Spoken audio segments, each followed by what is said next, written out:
Story 1 credited to Mike Jacobs. I wasn't exactly excited about going to my high school reunion. 10 years. It sounds like a long time, but it didn't really feel that way. I guess part of me was curious. I mean, what's everyone been up to? Who's changed? Who's still the same? But the other part of me, probably the bigger part, was just not interested in revisiting all those awkward memories. Jack, my best friend from high school, was the one who convinced me to go. He always had this way of making things sound better than they were. "Come on, Mike, it'll be fun. We'll grab a couple of beers, laugh about the dumb stuff we did. You know you're curious about who still looks hot." He was joking, of course. That's just Jack. So, I agreed, figuring it'd be a couple of hours max, in and out, nothing to lose, right? The reunion was at this community center in town, the same one where we had our prom. It's funny, the place hadn't changed at all, still had that faint smell of old carpet and cleaning supplies, the same beige walls, the same flickering lights in the hallway. Walking in, it was like I stepped into a time capsule. I saw familiar faces right away. Some I recognized instantly, like Emily. She looked good, still had that same smile, the one everyone had a crush on. And then there was Greg, the old quarterback, who somehow got even bigger, but not in the muscular way anymore. He was holding court in the middle of the room just like old times, laughing too loud and making everyone pay attention. I did the usual rounds, small talk, catching up with people I hadn't thought about in years. "What have you been up to? Where are you living now?" You know, the standard stuff. It felt weird though, like no one was really saying anything that mattered. Everyone was just putting on a show, pretending they were happy with where life took them. After about an hour, Jack found me near the snack table. He looked like he was having the time of his life, but I could tell he was a few drinks in. He clapped me on the back. "This is great, huh? Better than you expected?"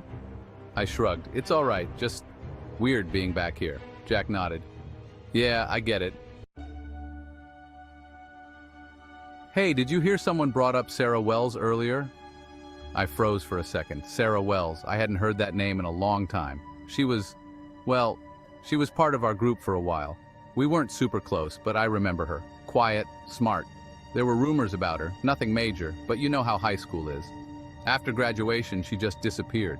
People talked about her for a few months, speculating what happened. Drugs, bad relationships, maybe she just ran away. No one knew for sure. After a while, people moved on. But for some reason, the mention of her name hit me hard. I glanced at Jack. "Yeah, I remember Sarah. Why'd someone bring her up?" Jack leaned in, lowering his voice a little. "Greg, I think. He made some joke about how this wouldn't be a real reunion unless Sarah showed up." I frowned. "That's messed up." Jack shrugged. "Yeah, but you know Greg, he's always been an ass. We didn't talk about it much more after that, but the night just felt off. Every time I glanced at the door, I half expected to see Sarah walk in, which was crazy, right? People don't just disappear for 10 years and suddenly show up at a reunion. The crowd started to thin out around midnight. People were saying their goodbyes, making plans they'd never follow through on. Jack and I hung around a little longer, mostly because Jack was still in party mode, and I didn't want to leave him there alone. At some point, we stepped outside to get some air. The night was cool, quiet. The kind of quiet that makes you feel like you're the only person around.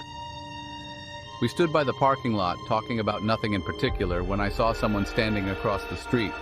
At first, I thought it was just some random person, but the longer I looked, the more something felt wrong. They were just standing there, not moving, not talking, just standing in the shadows. I nudged Jack. "Do you see that?" Jack squinted, clearly tipsy but focused. "Yeah, kinda creepy. Who do you think it is?" I don't know. My stomach felt tight. There was something familiar about the way they stood, the way they seemed to be watching us. I couldn't explain it, but I just knew. You think it could be Sarah?" Jack snorted. "Come on, man, don't do that to yourself. It's probably just some drunk wandering around." But I couldn't shake the feeling. Without thinking, I took a step toward the street. Jack grabbed my arm. "What are you doing, Mike? I need to see." Jack sighed, but followed me. We crossed the street slowly, the figures still standing there like they were waiting for us. As we got closer, I could see it was a woman. Long dark hair, pale skin. She was dressed in something dark, but it was hard to make out. My heart was pounding in my chest. I felt like I was about to throw up. When we were just a few feet away, the woman turned and walked into an alley behind the buildings. No hurry, no rush, just walked away. "Sarah!" I called after her, my voice louder than I meant it to be. But she didn't stop. I don't know why, but I followed her. I heard Jack cursing behind me, telling me to stop, but I couldn't. I had to know. The alley was dark, almost pitch black, but I kept walking. When I turned the corner, she was gone. Just gone, like she'd vanished into the night. I stood there for a minute, my brain trying to catch up with what just happened. There was no way she could have disappeared that fast. The alley was empty, nothing but a couple of dumpsters and some graffiti-covered walls. Jack caught up to me, panting. "Mike, what the hell, man? What are you doing?" I didn't answer right away. My mind was racing. She was right here. Jack grabbed my arm. "Let's go. You're freaking me out." We walked back to the car in silence, and I drove home, but I couldn't stop thinking about it. Was it really her? Was Sarah still out there, somewhere, watching us? I never told anyone else about that night, and Jack and I never talked about it again. But sometimes, when I'm walking home late at night, I get the feeling that someone's watching me. I glance over my shoulder, expecting to see her standing there in the shadows, but she never is. Story 2 credited to Jake Warner. It's strange how the mind works. You can go years without thinking about someone, and then one night, they're all you can think about. That night, that high school reunion. Molly Ferguson came back into my life after 10 years of silence, and it still doesn't sit right with me. But let me start at the beginning. I never wanted to go to my high school reunion. Honestly, I hadn't kept in touch with anyone except for Andy, my best friend back then. He was the only reason I went. He wouldn't stop texting me, hyping it up like it was going to be the best night ever. I wasn't buying it, but he knew how to get me to cave. I guess part of me was curious too. What would everyone be like after a decade? The reunion was at this old hotel downtown, the kind of place where the wallpaper's peeling and the carpet smells like cigarette smoke from the 90s. I didn't recognize it right away, but as soon as I walked in, memories hit me like a freight train. I hadn't thought about high school in years, but suddenly, it all came rushing back. Faces I hadn't seen in forever, names I barely remembered. I saw Andy first. He was by the bar, already cracking jokes with a bunch of people. He hadn't changed much, still tall, still loud, still acting like he owned every room he walked into. He waved me over, and before I knew it, I was dragged into the small talk, the remember when stories, the forced laughs. It was weird, though. Everyone was there, dressed up, smiling, but it felt hollow. We weren't those same kids anymore. We were just pretending. And then I saw her, Molly Ferguson. I hadn't thought about her since high school, but seeing her standing there, leaning against the wall by herself, it all came back. Molly was always quiet, always kept to herself, but there was this presence about her, like something dark lingered just beneath the surface. Back in school, there were rumors, whispers about her home life, bruises she'd try to hide under long sleeves, but no one ever asked. She just faded into the background. I wasn't proud of it, but I guess I was part of the group that never bothered to know her. Now, 10 years later, she hadn't changed much, except she looked rough. Hollow eyes, like she hadn't slept in days. And there was this coldness to her.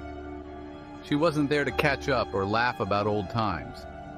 She was there because, I don't know, maybe she didn't have anywhere else to be. Andy noticed me looking at her. He nudged me with a laugh. "Man, Molly Ferguson. Forgot she even existed. What do you think her deal is?" I shrugged it off. "I don't know, she always seemed different." "Yeah, weird kid," Andy said, dismissing her the way people did back then. I felt guilty. Part of me wanted to go talk to her, see if she was okay, but what was I supposed to say? "Hey, remember me? We weren't really friends, but I want to check in on you now." I stayed with Andy and the others, laughing at stories that didn't really matter anymore, but I couldn't stop glancing over at Molly. She looked so out of place, and I had this gnawing feeling that something was wrong.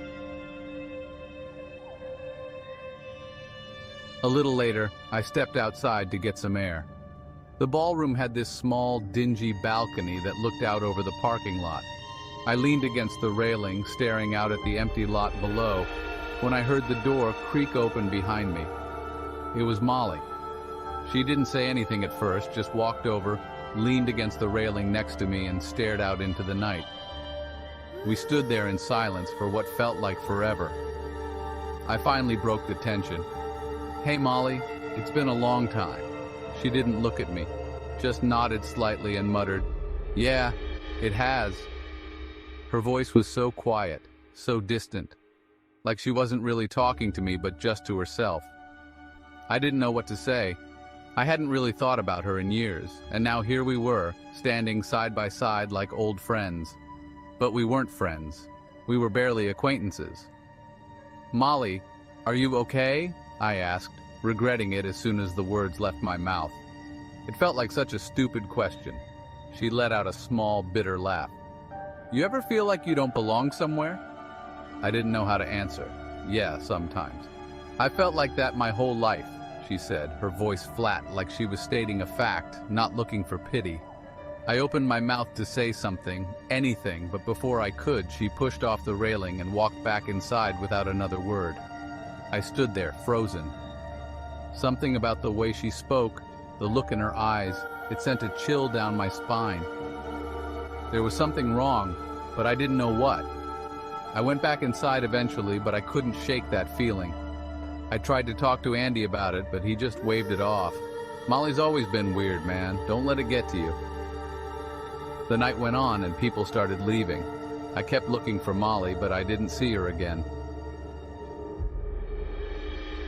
The next morning I woke up to a text from Andy. "Did you hear about Molly?" My stomach dropped. I immediately called him. "She's dead, Mike. They found her this morning in her car. They're saying she killed herself. I couldn't breathe. I couldn't process it. I had just seen her. I'd talked to her, and now she was gone." The weeks that followed were a blur. I couldn't stop thinking about that night, about the way she looked at me, the way she talked like she was already gone. I replayed our conversation over and over, wondering if there was something I could have done, something I could have said. But the truth is, I didn't know Molly Ferguson. None of us did. We just let her fade into the background, assumed she was fine because it was easier than asking the hard questions. And now she's gone. And I can't shake this feeling that maybe, just maybe, if someone had noticed sooner, things could have been different. But now it's too late. Story 3 credited to Jack Williamson. You ever get one of those Facebook invites that just throws you off? It was a random Thursday when it popped up. Class of 2014 10-year reunion. My first thought? No way I'm going. But curiosity's a funny thing. High school wasn't the worst for me, but it wasn't something I was itching to revisit either. The invite sat in my notifications for a few days before I showed it to my wife, Sarah. She smiled in that way she does when she's already decided something for me. "You should go. It could be fun to see everyone again," she said, nudging me. "Besides, it's been 10 years. Aren't you curious?" Curious? Sure. Excited? Not so much. I hadn't kept up with most people. I had a close group of friends, but after graduation, we all drifted. I scrolled through the list of people who were going and saw a few familiar names. Emily, who'd been the class president. Kevin, one of the guys I used to hang out with at lunch. And then there was Mike Callahan. Seeing his name gave me pause. Mike was weird, quiet, kept to himself. Not in an awkward, nerdy way, but in a way that made people avoid him. We had some classes together, but we weren't friends. Still, there was something about him that unsettled me. And now, knowing he'd be there, made me even more reluctant. I hovered over the going button for a while before finally clicking it. Sarah was right. Maybe it'd be fun. Maybe Mike wouldn't even show up. Fast forward to the night of the reunion. It was being held in the school gym, and as soon as we pulled into the parking lot, memories flooded back. Not all good. The football games, the dances, the late nights studying for finals. And then the not-so-great moments. Awkward encounters, fights, things I'd rather forget. I parked the car and sat there for a minute, the engine still running. "Jake," Sarah said, "it's just one night. If it's weird, we can leave early, okay?" I nodded, turned off the car, and we headed inside. The school hadn't changed much. They'd tried to spruce it up with decorations, streamers in our school colors, tables with old yearbooks, and a banner that read, "Welcome back, class of 2014. But the gym still smelled like sweat and floor polish, and the lights were just as harsh as I remembered. We walked around for a bit, chatting with some old classmates. It was the usual awkward small talk. "Hey, how have you been?" And "Wow, it's been forever," that sort of thing. Most people had changed. Some were married, some had kids, others had moved across the country. Everyone seemed different, grown up. But when I saw Mike, standing alone in the corner, flipping through an old yearbook, it was like time hadn't touched him at all. He looked the same, thin, pale, his hair a little longer and messier, but still that same distant look in his eyes. He hadn't noticed me yet, and I thought about just keeping it that way, but Sarah, always the optimist, noticed him too. "Hey, isn't that Mike?" she asked. I nodded, keeping my eyes on him. "Yeah, I think so. Well, go say hi." I hesitated. "I don't know, we weren't really close." Sarah gave me a nudge. "It's a reunion, Jake. Everyone's reconnecting. Besides, it'd be rude not to say hi." I sighed and made my way over to him. He didn't look up right away, still focused on whatever page he was on. But when he finally noticed me, his face broke into a slow, unsettling smile. "Jake." His voice was flat, but there was something in the way he said my name that made the hair on my arms stand up. "I didn't think you'd come." "Yeah, well, here I am." I gave a half-hearted laugh. "How have you been?" He shrugged. "Same as always." There was an awkward silence. I wasn't sure what to say. I glanced at the yearbook in his hands, flipping through the pages, noticing he was on the section about our senior year. Class trips, prom, graduation, and then my heart sank. I saw it, the memorial page. 3 students had died in a car accident on the last day of school. James, Alex, and Carrie. They'd been out celebrating graduation, partying like most of us were, and lost control of their car on a wet road late at night. It was the kind of thing that shook the whole town. I hadn't thought about it in years, but seeing their faces again made it feel fresh. Mike stared at the photos of the 3 students, his finger tracing over their names. "Do you ever think about that night?" he asked, his voice barely above a whisper. I froze. "What do you mean? The night they died?" I cleared my throat, trying to shake the growing unease. "It was a long time ago, Mike. Just a terrible accident." He looked up at me, his eyes piercing. "Accident? Is that what they told you?" I felt my stomach turn. "What are you talking about?" Mike closed the yearbook and took a step closer. "I was there that night, Jake. I saw everything." I blinked, taken aback. "What do you mean you were there?" You thought it was just an accident. Everyone did. But that's not what happened." He leaned in, his voice low and intense. "Someone made sure they didn't make it home that night." A chill ran down my spine. "Mike, you're not making any sense." He looked me dead in the eye, and for a moment I saw something in his expression that terrified me. Certainty. "I saw who did it," he said. "I saw you." I stepped back, my heart racing. "What the hell are you talking about?" "You were there, Jake. Maybe you don't remember. Maybe you blocked it out. But I saw you. You were with them. And you did nothing." I shook my head. No, that's not... I wasn't there. I went home after the party. I wasn't even..." "You were," Mike insisted. His voice was cold, matter of fact. "You just don't want to remember." "But I do. I've been waiting 10 years to remind you." I felt sick. My mind was racing, trying to make sense of what he was saying. Could he be right? Could I have been there and somehow forgotten? I started to feel dizzy. Flashes of that night coming back to me. Headlights, laughter, the sound of tires screeching. "No," I whispered, more to myself than to him. "You're wrong." Mike smiled. A twisted, knowing smile that made my blood run cold. "Am I?" I didn't stay to find out. Grabbing Sarah's hand, I muttered something about needing to leave and practically dragged her out of the gym. My heart was pounding in my chest as we walked back to the car. "What was that about?" Sarah asked, confused by my sudden urgency. I didn't answer. I couldn't. My mind was racing, trying to piece together fragments of memories that didn't fit. Had I really been there that night? Had I seen something? Or was Mike just messing with me, trying to make me question everything? We drove home in silence, but Mike's words kept echoing in my mind. You were there, Jake. You were there. That night, as I lay in bed, I couldn't sleep. I kept replaying everything Mike had said, trying to convince myself it wasn't true. But then, somewhere between wakefulness and sleep, a memory surfaced, a memory I hadn't thought about in years. I was standing by the road, watching as the car sped past me, the rain pouring down. I heard the sound of tires slipping on the wet pavement, the deafening crash and the screams that followed. And then, silence. I sat up in bed, my heart racing. Mike was right. I had been there.